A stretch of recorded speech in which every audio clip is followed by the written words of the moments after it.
Hi, this is Mark from Wiki Design. In this tutorial, I'm going to show you a free way that you can scan a real-world object like this llama right here, all with your phone, convert it into an interactive 3D model like this, and then how you can easily take this, export it, and put it on your website. Like I said, this is all going to be done for free, so let's just jump right into it. Up until recently, this would have been really expensive to pull off and honestly really confusing. And on top of that, a lot of times these 3D models that you would render out and you try to put on a website, it just wouldn't work because these files could be really large. You could run into a lot of performance issues. So that's where this new technology right here called 3D Gaussian Splatting comes into play. Now, this is going to get really technical if you want to go down this rabbit hole of learning about this. I'll leave a link to this YouTube video right here. And this is a great 2-minute breakdown. It's a quick video on how this tech works. But basically, what this new tech is going to do is give you the ability to scan any object. So in my situation, I'll show you a couple different models. Like I have a llama here, I have a nutcracker, and a little house. I was able to scan and put it into this 3D program called Spline. Then from there, you can put it on your website. So let's just jump right into step by step on how I was able to pull all of this off. The first thing you're going to need to do is download this app right here called Luma AI. So if you just go to this website, lumalabs.ai, in my case, I have an iPhone 13, and that's how I was able to pull this off. So you just download the app, and then from there, what you're going to be able to do is capture in all of your different objects. So in this situation, like I said, I have this 3D llama right here. I have a little Christmas house scanned right here and a nutcracker. So once you have this app on your phone, now it's time to set up your object and follow the prompts on the screen. As you can see right here, you're going to need to walk around your object 3 different times at different heights. Now this step is going to take a few attempts to get it right. I would say after my 3rd try, I was much better at it. But like I said, you're going to need to do a few practice runs before you get the flow of this. What I recommend is, if you can, take your object outside when it's pretty well lit. And in my case, I did this at like 9 o'clock in the morning. It was a little cloudy, so there wasn't any harsh shadows. So here's an example of what it can look like if you did this llama inside. And as you can see right here, right when I get about here, you see all this dark stuff on the llama. That's because I had one of these little lights right here, and I was casting a shadow on him. And so when you start to do these captures, if it starts to look like this, that means that you're casting a shadow on your object, and it's probably not going to work very well. So you're going to want to go ahead and make sure, like I said, that you're in a well-lit area, and I would say in most cases outside is probably going to be the best because you don't want to cast all these shadows. So once you finish scanning your object in the app, what you're going to want to do is jump over into your desktop, click up here where it says My Captures. And as you can see, I have a few of these right here. I have a few indoors, but like I said, outdoors I found out that that's where you're going to want to probably do your scans. So once you do that, you're going to see that it's going to pop up right here inside the Luma app, and this is what it rendered out. And so it's going to automatically do this 3D camera path and kind of just show you, your object right here. Now, I figured out that this took about 20 to 30 minutes on average for it to process on your phone and upload or anything like that. So this isn't a super quick thing. So you're going to have to probably budget about 30 minutes of time to be able to, go from Luma, bring it into the next program that we're going to be covering. But all you have to do is, once you are happy with your rendering, what I recommend is kind of pan around here, make sure that everything looks good. And you're going to probably want to keep it, about this far. You're never going to have a case where you need to go onto an object like this close, because you could see the detail is just not there yet. So like I said, this is all new technology, and this is going to keep getting better and better. So as of right now, recording in like November 2023, it does have some limitations, like it's not going to cast a shadow, it's not receiving reflections or anything like that. So there's a few limitations, but this is really cool tech, and it's just going to keep getting better. So the next thing you're going to need to do is actually download this file. And this button right here, this is how you're going to download. You're going to click that button, the little down arrow. And right here where it says the Gaussian Splat, you just need that file right here. So just click and download that file, and then you're going to jump into another program that's going to then allow you to add that to your website. And the app to bring 3D models like that into your website is called Spline Design. So it's just spline.design. So create an account right here. You can use the free one, and of course it's going to have some branding. So if you do want to remove any sort of branding, you're going to have to pay for that. But you could pull all of this off for free and just have the little Spline logo in the corner. So it's no big deal. So once you create an account, you're going to have a dashboard similar to this. Of course, you're not going to have any recents up here. And what you're going to want to do is just click the new file button right up here. Then what you need to do is unzip that file you just received from Luma, unzip it, and then you should see a .ply file. So as you can see, this is my Llama file right here. It's pretty large, like 258 megs. And what the good thing is, like I said, this is all new technology. At the end of this, when you render this out on a website, it's only going to be like a megabyte. So it's not going to kill your performance. So what you're going to do is just, once you click on that new file, you literally just click and drag it in. That's all you have to do. That should just take a minute or so, depending on your internet connection. So as you can see right here, it brought it in. Now here's a few steps that you're going to have to do. So you just click out here, and so if you zoom out really far, this is what your file looks like. So it's basically like a 2D plane with all these like 3D objects in it, but it's 2D. It's like I said, watch those tutorials. You're going to learn about how this stuff works. But what you're going to want to do is right here on the left, make sure that you have your object selected. Then in most cases, you're going to have to go over to this button where it says rotation. Just type in 180 because this is coming in like kind of flipped. And so you're going to need to flip it right now. Don't worry about it. You're not going to see anything until the next step. Then what you're going to do is click under splats where it says cropped areas. Click this button. And as soon as you do that, you're going to see that it's going to crop in right in the middle of that sphere that we just imported. So now if you use your mouse and you zoom in, you're going to see your llama right here. Now he's going to be looking a little bit funky because we need to crop all this stuff out down here. And by default, when you start a new file in Spline, it automatically brings in this rectangle. So on the left right here, just select that rectangle and hit the delete button because we don't need that right here. So now what we're going to do is crop him out, but we need to kind of rotate him a little bit more so it's a little bit easier. So you see this button right here on the bottom. This is your axis right here. So just click this green part right here, and this will bring you into top view. Now we're going to need to rotate two things in order for the cropping to work a little bit easier. So select your object right here. This is your llama. And then see this arch right here? This is going to give you the ability to rotate him. And in this case, I'm just going to bring him like right there. You want him to kind of be flat right here. And so it's going to be a lot easier because we're going to be cropping him in with a box. And so we need to make sure that we're cropping at the right angles. And now you can go back into the crop area right here. And same thing right here is you click on box. And if I change the perspective, this is the cropping box right here. So we're going to need to rotate that as well. So click that green button right here to go back to top view. And same thing, just kind of rotate this so it's pretty much flat to the x-axis right here. And then once you do that, what you could do is I'm holding Alt and clicking, and now you can rotate your object in 3D. Now what we need to do is actually crop this in and get rid of all of this stuff right here. And in order to do that, if you see where my mouse is hovering, these dots that are in between these axes right here, that's how you're going to crop it. So now I'm going to crop it until he starts to get cut off, because everything inside the box we're keeping, everything on the outside we're getting rid of. So now if I rotate again, click on this axis right here, bring that in until his nose starts to get cut off and his tail gets cut off. So something like that. And then you can always click, drag that over, scale it a little bit more. This is going to take, depending on your situation, this is going to be different, of course. Scale the box, the cropping up and down. You're going to want to get it, like really tight, kind of like how you did it in the capturing program. You're going to want to get it pretty close to the size of the object because we need to crop all this stuff out right here.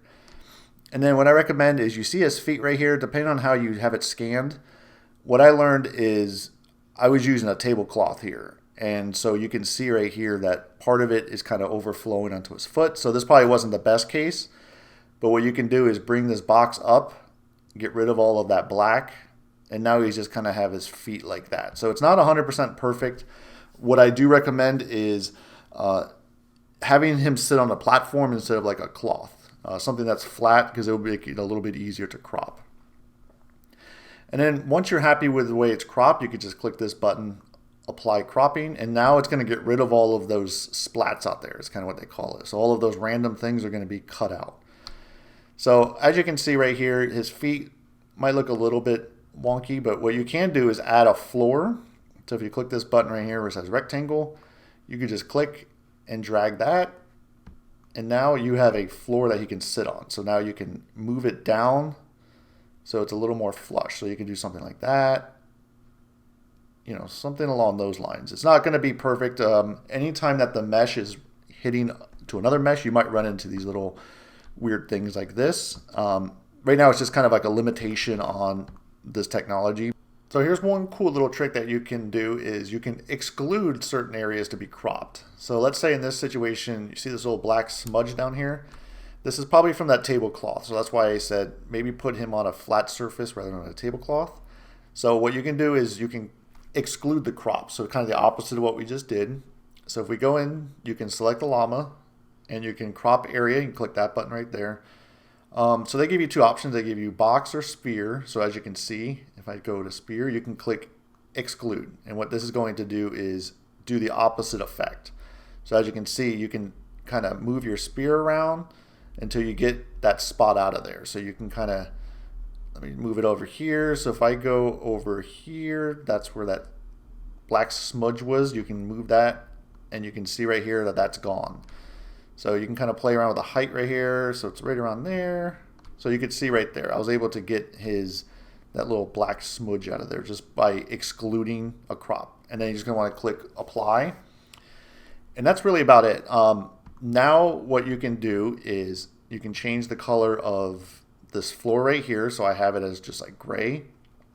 You can always come down here under material. When you have it selected, you can choose a different color. Let's say you want to go with, let's do a new color. Let me get rid of this one. So you can go to like red, you know, whatever it may work for your use case. I would say in a lot of cases maybe white, but this llama, he's already white, so he might blend in too much. So maybe like a light gray might work. So depending on how you're going to put this on your website. Like I said, there's going to be some limitations. You can see right here his feet don't look 100% great. What you could always try to do is move the floor up and down a little bit, see if that helps. But you know, it's always going to depend on your object right here. So overall, he looks pretty good. So if you're happy with that, what you can now do is click the export button, and I'll show you some of the steps and then how you can add it to your website. So once you click export, you're going to see right here, there's a lot of different options. So I'm not going to go over everything in here, but let's just stick with the very first one. This is a public URL. And so what you can do is just copy a link and then paste it in, and you can, you know, have an embed code that we're going to add to your website. But let's just say if you go underneath your play settings right here, there's a lot of different settings in here. Like I said, if you want to turn off their logo, if you click no, they're going to, you know, make you pay for the next upgrade, which is highly, if you're going to be doing a lot of these, $7 a month is a really good deal. So let's just keep everything free right now.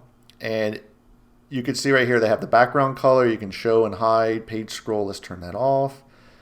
Orbit, you're going to keep that on. Pan, we can keep on. Let's keep zoom off. They give you tons of different options. That's what I really like about this program. I've been waiting years and years to be able to pull 3D objects into the web and have this type of functionality. So up until recently, this type of stuff you have to manually code, and it is not easy. So let's just say you're happy with that. What you can now do is click this button where it says update URL. And let's go ahead and just click this copy embed button. So I'm going to go into an Elementor website and show you how easy it is to just copy and paste that in. Okay, so here we are on an Elementor page, and let's just say we have a really simple section like this, and we just want that interactive llama to be right here. What you can do in this case is I just dropped in an HTML widget, and the good thing about this code is you're not limited to just Elementor WordPress. You can put this anywhere that is an iframe. So you can see right here, this is an iframe, and it's just pulling that in, giving you the different dimensions. Okay, so overall that looks pretty good, and you can see right here I can click and drag him around. You know, he's on the website, but you can see right here by default he's kind of off the frame. So let me show you how easy it is to change that. So if I hit update on the page, let's just see how this looks on the front end first. And you can see right here we need to move him down. So let's go ahead and show you how to do that. And you do that by changing the camera. So if you go into the export button right here, you see where it says personal camera. Right now it's just using like the default camera that you have right here. So you haven't really like declared a camera. What I recommend is this button right here. You click this perspective, and then you're going to want to move the camera to like, you know, where he's kind of like in the middle, something like that, whatever angle you want it to be when you load up on the website. And you can see right here, you just click on, like I said, perspective. And now when you do that, you can just click, everything's going to stay the same. So all of the settings you have in here are going to stay the same. You just click update. So now if you go back into the test page, you can see if I hit refresh, it should change the location of the llama. You can see right here, he's now zoomed out. And this gray right here is the floor that we added. So you can see right here, this is the floor we added. The user cannot zoom in. I turned that off, but they can move around if they want. They can pan him around 360. So you can see right here that you probably don't want the user to go underneath like that. So you're going to want to make sure that you play around with how this is going to work. So I'll quickly show you how you can do that. So they have limits. If you look underneath play settings, they have right here orbit limit. So you can limit the direction. So you can do horizontal or vertical. So in that case, you might want to like limit how far they can go up and down. And then that will limit the user to be able to go underneath it. Because you don't want to have the user look at the llama underneath it because there was like no data down there. So it just like had all those like weird rendered black splotches right here. So that's probably not good. And then if you want to change this background color right here, that right there is actually, if I go here and you click on scene, right here on the left, you can see right here, this is the background color. So if you change it to like a blue, it looks like he's, you know, outside or something. So this was just kind of like a quick overview. So you could see, change the background color, and that's it. You could hit update. And anytime you hit that update button, just give it a minute, go back to your website, and if I hit refresh, it should be now blue in the back, and I didn't really change the orbit or anything like that, but you can see it's now blue. And like I said, if you want to get rid of that built with Spline, that's the only limitation is the free version. They're going to keep that on there. So if you want to get rid of that, you are going to have to pay the $7 a month. And let me just show you some other objects I was able to do outside to kind of quickly go over some of these. So I was able to do the same thing. I went outside and I grabbed a little tiny house. It's like a little Christmas house. You know, it's only maybe like 3 inches tall by like 2 inches, you know. Same thing. I was able to just do the same exact thing I did with the llama. And you can see right here, it looked pretty good. If you have any sort of objects that have highly reflective, you know, materials on them, this probably isn't going to work very well. So that one worked out really well. And then let me go back and show you, I did a nutcracker too. This one came out pretty good. So it can also handle objects that are a little bit taller. And so I did the same thing. I was able to bring him in, and you can see right here, he came in pretty good. You can see I was able to cut that out. And then, like I said, it's good to maybe have a system where your object's sitting on a flat plane. So you can see right here, this was the tablecloth, and he was like kind of on this little pedestal. So if you see right here, if I go into the cropping and I go to box, you're going to see if he's on a flat plane, his feet are going to be a lot easier to manage. You can see, you can go here and start to scale it like right there. And so his feet are probably going to be a little bit better than the llama. So that right there, I would say, is the biggest limitation, is anytime you have the objects meeting another object, you might run into this little issue where, you know, you might have to keep a little bit of the pedestal, so something like that. And then you could use that exclude to get rid of all of these other weird artifacts over here. But overall, I'm super impressed with this technology, and the fact that you can do this is really cool. And let me just show you how big these pages are so you can see that they don't take up that much space. So here we are with a public URL. So I just was able to go here and click copy URL or copy link, and that's just going to give you a link that you can share with people. So here's the nutcracker I just showed you. Now if I go ahead and hit F12 and go to network, and let me refresh this browser, you can see right here it's 9 requests and it's at 1.3 megabytes. So this new technology is just going to keep getting better, and the performance is going to be better. The file sizes are probably going to get smaller. So I'm really excited about using this on some client projects. So that's it for this video on how to take real-world objects, scan them into 3D, and put them on your website. This is some really cool stuff. I've been playing around with this for a little while and been wanting to make a video. So let me know if you're interested in more videos like this, where I'm using Spline design to be pulling in more 3D objects on websites. This is something that I do plan to explore more in the future, but let me know if there's any cool ideas that you can come up with, and maybe I'll create a video on them. That's it for this tutorial. Make sure you give it a like, subscribe to this YouTube channel, hit that bell to receive notifications when I release new tutorials like this. Again, this is Mark from Wiki Design.